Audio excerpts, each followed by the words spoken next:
Tak čágo bylo filmožrouti a všechno nejlepší do novýho roku 2010. Zdraví vás Kovokritik _055892361 u další hustokruto přísní recenze, tentokrát na film Rok 2020. Jedná se o apokalyptický sci-fi drama a pro mě asi jeden z nejhorších filmových zážitků mýho života.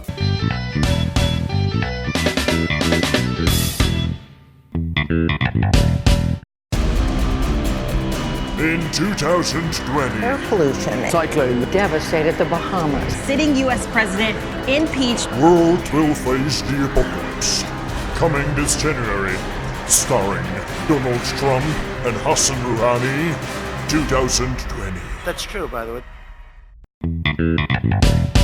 A jak teda tvůrci pojali budoucnost za 10 let ode dneška? Rok 2020 začíná symbolicky novoročníma ohňostrojema v Sydney, ale krátký střih nám ukáže, že probíhají na pozadí masivních požárů lesa. ROFL? Proč by proboha uprostřed vlny veder ve státě, ve kterém zuří požáry, někdo odpaloval ohňostroje?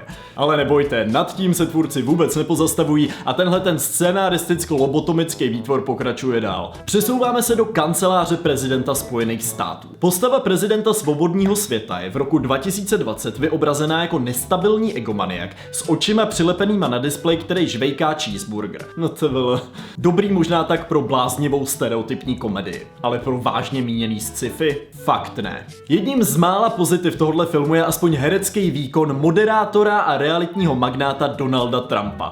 Ten dětinsky umanutýho prezidenta hraje natolik brilantně, že byste mu skoro uvěřili. Bohužel je scénář tak přitažený za vlasy, že vám i nová hitová pecka Avatar bude připadat realističtější. Jo a třešničkou na dortu je informace, že právě probíhá prezidentův impeachment v prvním volebním období.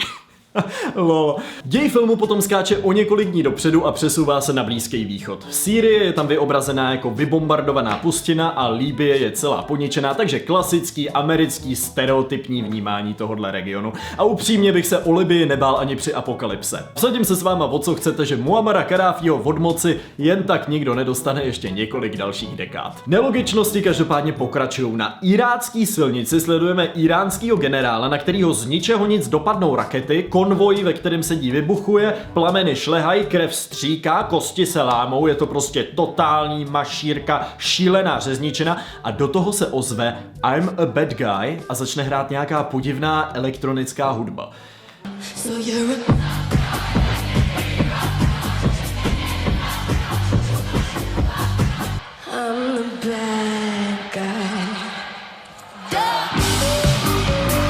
Čímž se dostáváme k další smutný kapitole tohohle filmu, soundtracku. Film Rok 2020 má soundtrack od nějakých obskurních podivných umělců, o kterých nikdy nikdo neslyšel. Rovnou zapomeňte na megahvězdy typu Black Eyed Peas, Florida nebo T.I.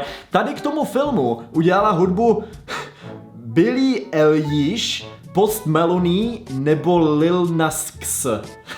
Což nevím, jestli někdo z vás slyšel, ale mně to přijde jako totální bizár. Jediný jméno, který jsem v tom soundtracku poznal, byl Billy Ray Cyrus, který tam zpíval nějakou písničku o koních. Každopádně americký prezident v tomhletom filmu je opravdu karikatura. Přidá americkou vlajku ve špatném rozlišení, což je asi podle tvůrců v roce 2020 způsob, jak se přihlásit k nějakému útoku. A potom se s iránským prezidentem pošťuchujou na Twitteru. Tak nevím, jestli někdo z tvůrců viděl reálný válečný konflikt, dost o tom pochybuju. S filmem jsem začal ztrácet trpělivost v momentě, kdy tam urážejícím a cynickým způsobem vyobrazili mladou generaci. To si scénáristi fakt myslí, že mladí lidi za 10 let při hrozbě války budou vytvářet a sdílet vtipný obrázky? Pak už následují úplně šílený scény z pohřbu generála, kde za zvuku písně Bury a Friend ušlapou 56 Iránců prostě na pohřbu. Blbost. A o pár hodin později spadne civilní letadlo, což ale podle všeho vůbec nesouvisí s tím dějem, takže scénář se v tu chvíli totálně rozpadá, do toho jsou neustále prostřihy na Austrálii a Irán potom vystřelí nějaký střely zpátky, který ani nic netrefí a v tu chvíli jsem z toho kina prostě odešel. Jako sorry, slátanina. A to bylo pár minut filmu a dějově jenom první týden toho roku.